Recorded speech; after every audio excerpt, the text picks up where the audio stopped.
Welcome to the Believe Fantasy Football Show with Lindsay, Rhodes, and Michael Fabiano on a quiet little Tuesday. Not a lot going on in the NFL. Holy heck, you guys. From a fantasy standpoint, we've got to move all of our pieces all the way around. It's been a wild and crazy first 24 hours, 24 plus of the free agency period in the NFL, the early negotiating period. It's not actually official. None of these moves are yet, but there are a lot of things that we need to discuss here, Michael Fabiano. Quarterbacks and running backs, most notably changing teams and changing the fantasy fortunes of a lot of people. Yeah, boy, that Marcus Mariota deal really confused me going to the Commanders. Oh, I kid. But yes, the quarterback position had some ridiculous movement. Where should we start off? I mean, you want to start off with Kirk Cousins going to Atlanta? I think, look, yeah, the biggest free agency move that's going to have fantasy implications across the board is Kirk Cousins, right? Mm-hmm. I mean, there are a handful of starting quarterbacks. There are a handful of backup quarterbacks that then I think kind of tell us what the teams are likely to do with regards to their starting position. And we can get into all of that. There were a lot of running back moves.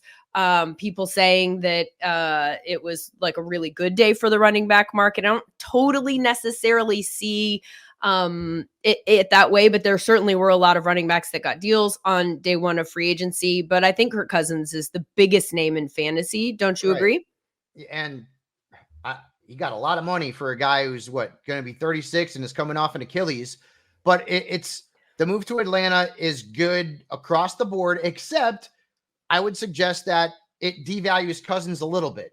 He's still a QB2, but I would have preferred him to stay in Minnesota from a fantasy perspective because he knows Justin Jefferson, best wide receiver in the league, and Addison and Hawkinson. Going to Atlanta, Drake London's going to be a breakout candidate now. Maybe we finally get Kyle Pitts, like the guy that, was like a unicorn coming out of college. Bijan Robinson is going to obviously benefit from Kirk Cousins being in the offense. But Zach Robinson's never run an offense before. He's been a passing game coordinator, but never an OC. So there's questions about that. There's questions about his age and whether or not he can come back from that Achilles. But still, it's good across the board for Atlanta's players. But for Cousins, I would maybe drop him a couple of spots at quarterback, but still QB2 range. No question about that. He'll still put up good numbers. But remember, last year before he got hurt, Linz, he was on pace for 5,000 yards passing. Yeah. Well, when you say you would drop him a little bit, where are you looking? Like what probably, QB what? And I would say somewhere between 13 and 15, somewhere in that range. QB 13 and 15 in that range. Okay. Mm-hmm. A lot of good quarterbacks, certainly. It's a super deep position, yes. Yeah, and I agree with you. I think the person this unlocks the most is potentially Drake London. Kyle Pitts, it gives us an excuse to go back to that whole, we're going to have the exact same conversation that we've had every single year, which is like, maybe this is the year for Kyle Pitts. And I think we have a renewed reason to go down that road again. Yep. And while I was not eager to go down that road last year in drafts, I did not feel that sense of optimism about him. I think that this year it's possible I will, though what kind of range are you looking at there? And at what point do you become interested in Kyle Pitts? Because he doesn't move to the top of the charts by any means. No. I mean, it's still going to be Laporta and Kelce, and we don't know about Hawkinson because he's coming off the ACL. He may not even start the season on the active roster in terms McBride. of right. I mean, I'd still rather have Trey McBride. I'd still rather have George Kittle, for example. I'd still rather have Mark Andrews. Yep. Evan Ingram, I'd probably still rather have him. And then you get into where Pitts may fit. So exactly the same spot. Like Njoku. Right. So because we have distrust of Kyle Pitts. We're a little afraid of Kyle Pitts. So I don't want to move him up significantly. Mm-hmm. I had him at 13. I haven't redone my rankings. I'm just waiting until the frenzy's over. I had him at 13 beforehand. Now I'm going to move him up. So he'll be in the top 12-ish. Probably push him up ahead of like a Cole Kmet. And he'll be somewhere in that Dallas Goedert area. Yeah, that sounds about right to me. And honestly, kind of sounds like where he would probably have gone in drafts anyway, because I think you would always take a chance. There are always going to be people that will take the chance on the upside with Kyle Pitts over Goddard, with all of the mouths to feed in that Philadelphia offense. And by the way, it's going to look very different next year. And we'll get to that in just a second when we talk about the running backs. But first, to close out the quarterbacks, Russell Wilson to the Steelers, or not even to close out. We're kind of just getting started. There are a lot that changed homes. I'm not sure how many of these will have fantasy implications, but I think they're interesting to talk about. Russell Wilson certainly will. How do we like him? I like it. I mean, listen, I'm not going to crap on Russell Wilson. He was a QB 14 last year in fantasy. Is he the same guy he was in Seattle? No, we know that. And that's why you're not drafting him as the same guy he was in Seattle. He's a QB 2. And in Pittsburgh, he's got better weapons than he had in Denver. And maybe now the Steelers will let him throw the football downfield because he's got George Pickens and, Deontay Johnson, and he's got talent. He's got a good backfield. And another thing I think that people may be overlooking, Linz, is Arthur Smith in Tennessee as the OC really helped to resurrect Ryan Tannehill's career late in his career. And now he's going to have the same thing with Russell Wilson. And I like Russell in Pittsburgh. I think it's there were certain spots with AJ Brown, Russell. Ryan with AJ Brown. Right. So for me, I'm fine with Russell as my QB2. There are a lot of other quarterbacks I'd rather have. Like I'd rather have Kirk Cousins. I'd rather have Tua. I'd rather have probably Jared Goff. But then you got to put Russell in the conversation there in like the Baker Mayfield, Stafford, maybe Deshaun Watson tier. That's an interesting tier to be talking about. Russell Wilson there. You brought up Arthur Smith and the resurgence of Ryan Tannehill. That was with a very, very strong run game, right? Mm-hmm. So do you see that as helping Russell Wilson in this offense also? Najee Harris, it's looking like the same running backs that have been there for, the last few years, and it probably should be, right? Najee Harris and Jalen Warren, you should be able to get it done with them. Do you think that they help out Russell? And do you think that like a run-pass ratio is kind of, do you take the ball out of Russell's hands a little bit more frequently and lean on the run game to kind of even things out there? Yeah, he different personnel, right? Than he had in Tennessee. Obviously, with Derrick Henry, you're going to give him the ball, 20 plus times every single week. But they're not going to abandon the run. This is not going to end up being like an Air Coryell sort of offense. They're going to certainly run the football with Najee Harris, and Najee's in the prime of his career.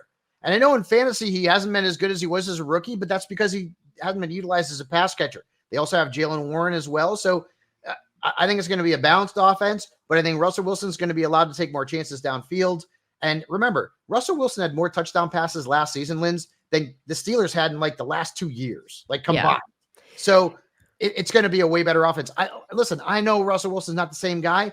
He's not garbage. Right. And in fantasy, he's still a usable asset when the matchup's right. And now that he's got more talent around him, maybe he surprises and ends up being a bargain in drafts. The thing for Russell that has confused me since he left Seattle is you said, we know he's not the same guy that he was in Seattle. I just don't know why he's not the same guy that he was in Seattle. Like what specifically is different? And that's what I'm having a hard time wrapping my brain around in terms of like what's going on with him. What specifically are the problems with him? And that would help me if I could narrow down a little bit more specifically, like what wasn't clicking there in Denver, then that would help me figure out what I thought of this move for him in Pittsburgh. Yeah, George Pickens is somebody that, he seems to have gotten a little bit better in last year in terms of his route running and being consistent and precise. And I sort of think that my read of the situation in Denver was that Russell maybe took them out of structure a little bit. If that is something that he continues to do in Pittsburgh, maybe that's less of a problem with somebody like George Pickens. Maybe it's more of a problem with somebody like George Pickens. Maybe they can just backyard ball it. I'm not totally sure what that connection will look like, but I guess that's a question that remains to be answered. Russell Wilson, I agree with you. I think he kind of stays in that like in the same range roughly. Like I don't think he's a huge mover here. Nope. No, I think George Pickens is a winner here too because he didn't have a quarterback who threw the ball deep.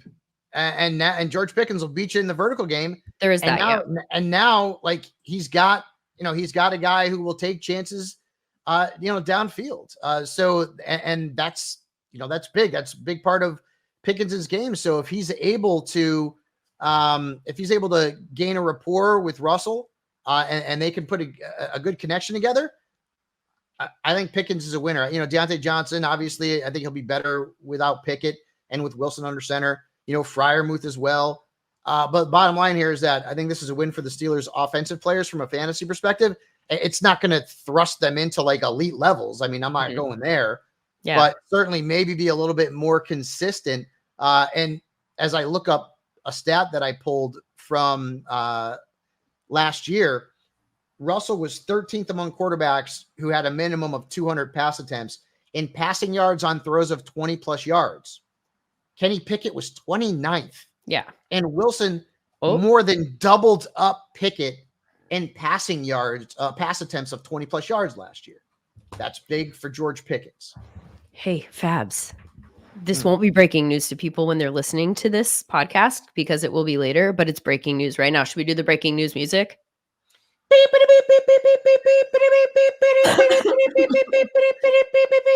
Dateline, Baltimore, Derrick Henry signs with the Ravens. This is the one, Fabs. This is finally, I feel like finally we got a running back in the right landing spot because that was something I was thinking all day yesterday. It was like, none of these guys are going where we thought that they were going to go. But Derrick Henry does. He goes to the Ravens. Yeah, and I didn't even see that because I've been focusing on looking at stats. So, listen, I mean, that's where I wanted him to go if he wasn't going to Dallas, and obviously the Cowboys aren't signing anyone. I don't want to get into that, though, because I'm going to get pissed off. It's a great fit. Now, this is not the Jamal Lewis Baltimore Ravens who run the ball and ground and pound, but Todd Monken likes to throw the football a little bit more. We saw that with Lamar and the success of Zay Flowers. This offense is crazy good. Mm-hmm. You think Lamar Jackson and Derrick Henry in the same backfield. You got Zay Flowers. You got Mark Andrews coming back. Isaiah Likely is a talented guy. And what if they draft a wide receiver? Yeah, they have to. The Ravens offense could be a whole hell of a lot of fun. But for Derrick Henry, when I look at where he finished last year, I mean, he was a top 10 running back in fantasy. Right. I think he's going to be a top 10 running back again. Before he signed with Baltimore, which happened just now on our timeline, I had him in my mid-teens. Now, I will certainly move him up. This is a great fit for Derrick Henry. Yeah, Derrick Henry, I think was pretty good last year. Relative, there's been some drop off. He is not the Derrick Henry that he once was. That drop off has started to happen, but he still had the 8th best explosive run percentage in the league last year. Yards after contact per attempt, he was the 8th best. These are his calling cards, right? Is that he can shake you and he can find space after shaking you, forcing some missed tackles, and then pick up some big yardage gains here for your team. And I like him in the backfield with Justice Hill, who does something very different and will give them a nice third down back. Keaton Mitchell, right? Can catch them. Keaton Mitchell too. Yeah, exactly. Yeah, 100%. Yeah. So now this here creates a potential sleeper in Dallas. I know I'm always going to go back to the Cowboys. The Cowboys almost always have a good running back in fantasy. Almost always. Okay, you can go back to hell. I mean, you don't have to go back all the way to Troy, to Tony Dorsett. But the Cowboys always have a good running back. There's nothing left now. The Cowboys are not going to sign anybody. They're just not. There's nobody else to go out unless they go out and pick up Alexander Madison, which I will be soured about if they go out and get him. Now the Cowboys go out and draft Jonathan Brooks or one of these rookies or Trey Benson, right? And whoever ends up in the Cowboys backfield as their starter will be a big time sleeper breakout candidate. I'm not brokenhearted because this is the Cowboys. They don't spend money anymore on free agency, but it allows the Cowboys to draft a potential future running back who could be very good in fantasy right away. Yeah, they were in it for Zach Moss, apparently interested in making a move at that level. $4 million was too much per year. It was too much. So they ain't getting nobody. They're going to draft a running back. Jonathan Brooks, 2nd round, 56 overall. Sign me up for that right now. Yeah, agreed. I do like the Zach Moss move to Cincinnati, by the way. Huge. Yeah, I mean, Lindsay, the first 5 games of last year, he was awesome. Yep. He had one bad game. I think he had 20 or more in 3 of his first 5.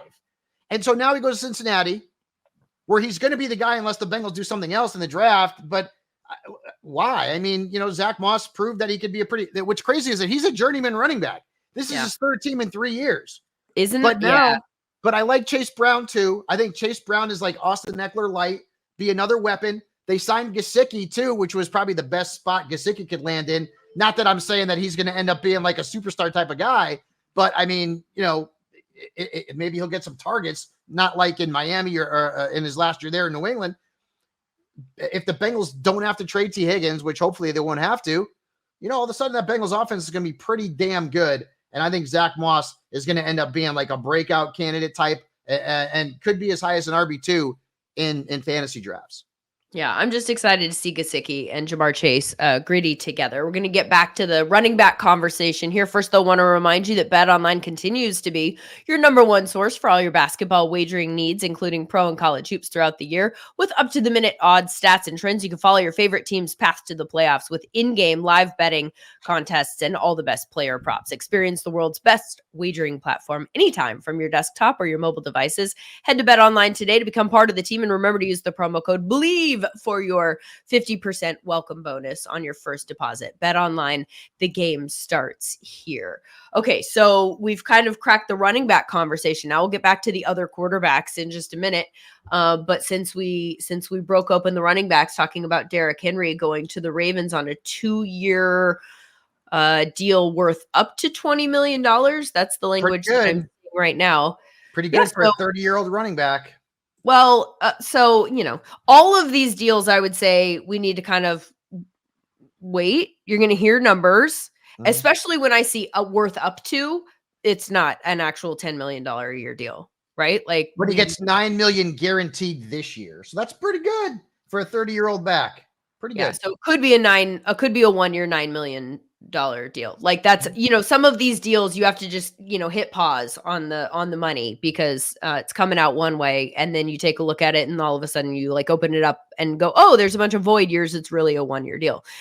What was the best running back move from a fantasy standpoint that happened on day one? Or let's include the top half of day two also. We talked about Derrick Henry, but I want to let Joe Mixon kind of be in that mix also.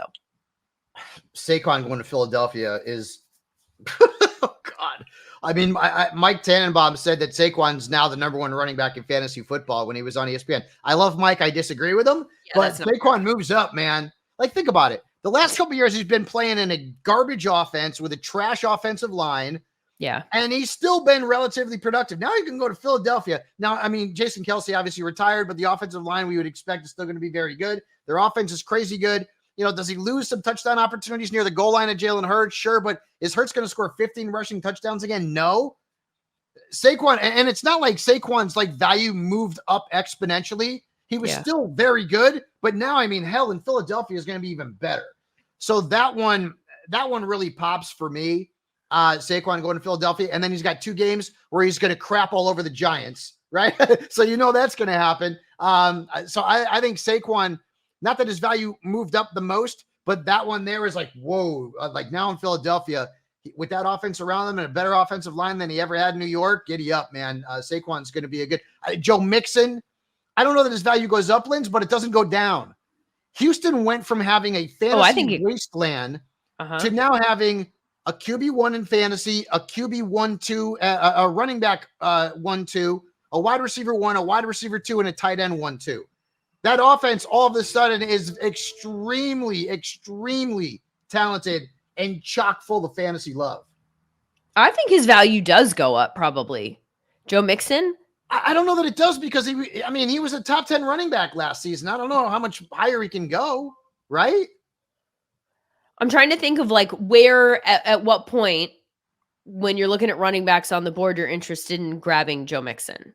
Like, where do you think, what kind of names are you putting him? Probably near? Like Rachaad White tier. That's what I was thinking. James Cook, Isaiah Pacheco, guys like that. Like Josh Jacobs in Green Bay, he jumps him. So Jacobs moves up too. Jacobs is like Barkley. He was already good, and now he's better.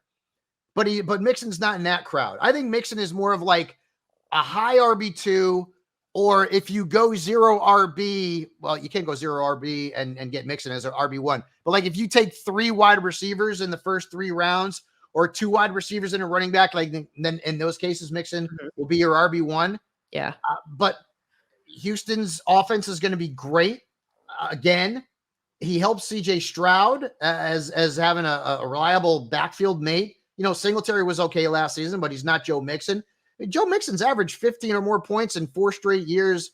And this past year, even though, he wasn't great, he still was a pretty good RB2 in most lineups. And he ended up finishing as an RB1. So I know he's going to be entering his age 28 season. And you know what? I mean, listen, at that age, you start to get a little bit worried maybe about the running backs and whether or not they're going to break down. I haven't seen any signs of Joe Mixon, breaking down significantly at all. Hell, Joe Mixon, and I'm looking at it right now, Lindsay, he was the RB6. So I can't put him there in 2024, but still pretty good player and a really good offense. And he gets out of the AFC North with all those crazy good defenses too. Well, the thing that appeals to me about Joe Mixon's situation there is I feel like he is probably entering a bell cow situation. Do you agree? He had that in Cincinnati though too. Oh, totally. But I'm just saying, like, that's something to keep in mind because some of these people are entering different situations, right? Like Austin Ekeler is not going to be the only guy in the backfield in Washington. I got to tell you a story about that. Okay. I got to tell you. So I'm texting with Austin during the course of the day. Okay. And I'm going to name drop guys so you could whatever. This is what he does. We're ready.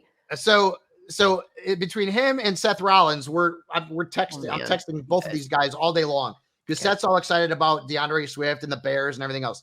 So when I'm like watching the news and I see Antonio Gibson signed, in New England, I was like, okay. And then Tony Pollard had already signed in Tennessee. So I'm texting Austin. I'm like, all right, dude, you're coming to Dallas, laugh out loud and have it. He's like laughing, like, yeah, whatever.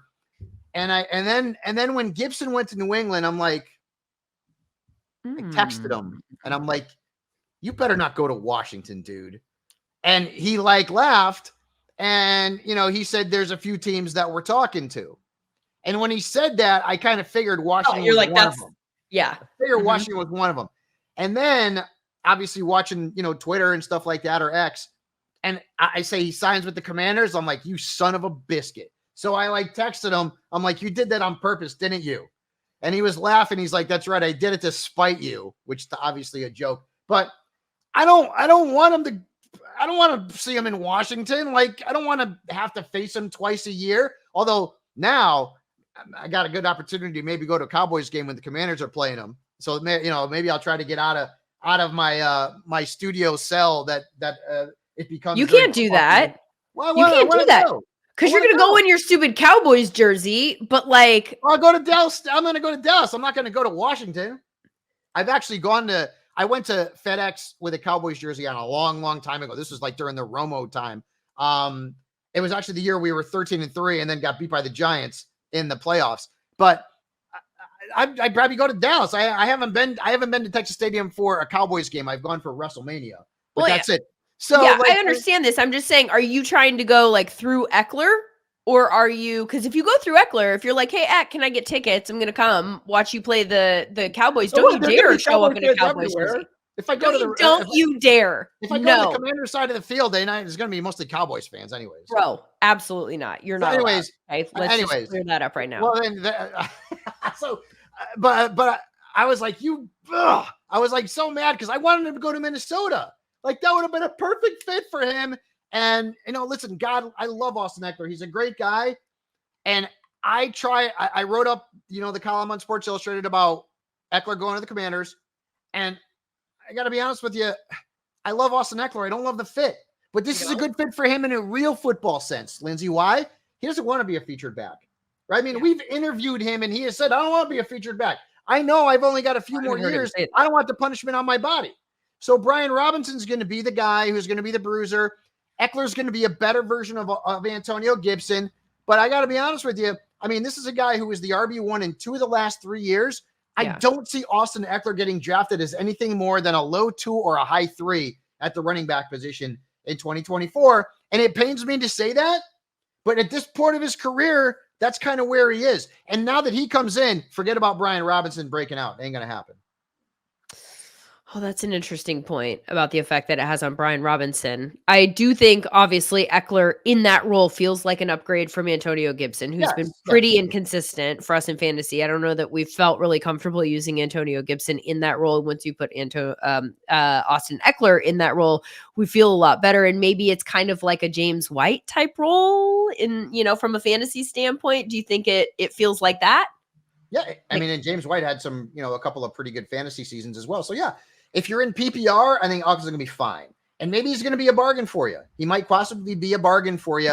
I mean, I remember we did the mock draft several weeks ago with SiriusXM, and I think he was like a 7th round pick, and I got him there. If I can get Austin as a 7th rounder, I mean, I'll take him. In a PPR league, I'm going to take him. Well, I mean, maybe it's because, he's a friend, but like, I don't think he's done. I think he's done being elite. Okay, I think we can agree on that. But I think Austin's in a good spot because he's not going to be a bell cow. I don't think the Chargers used him right last year with Kellen Moore. And I think now in Washington, they're going to throw the football. We know that. I don't know who the quarterback's going to be. I don't know why they signed Mariota. My guess is that they're going to trade Sam Howell because you would think they're going to draft a quarterback, but who the hell knows at this point? But either way, Commanders are going to throw the ball. And Austin Ekeler is a great pass-catching running back. Okay, so Austin Ekeler, we're a little bit split kind of about how we feel about the landing spot there. I think you like it. You like it?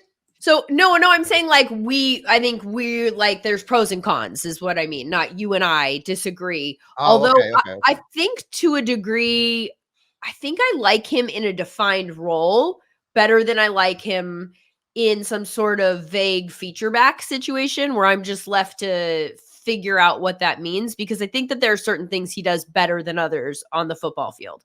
And so I think I like this. I think I like the fact that we'll pick him based on this role, and I think you'll be able to get value out of that. I didn't like him going in the 7th round as a vague feature back. I just didn't necessarily think that was going to have success. But if you're using him in a specific way and it's a PPR format and you're throwing the ball to him quite frequently, then I do trust that he'll be able to make some moves with that. And again, at the right price, then I like this. A lot of moves, and we haven't even discussed them all, but we will. Another edition of the Believe Fantasy Football Show presented by BetOnline is already on your timeline with our reaction to the Pollard move to Tennessee and Aaron Jones to Minnesota. Spoiler alert, one of us likes that move more than the other one. Plus, what in the hell is going on with Justin Fields? Why is there no market for him? Where's he going to go? That's on the next episode, already available. So just keep on listening and it'll pop right up.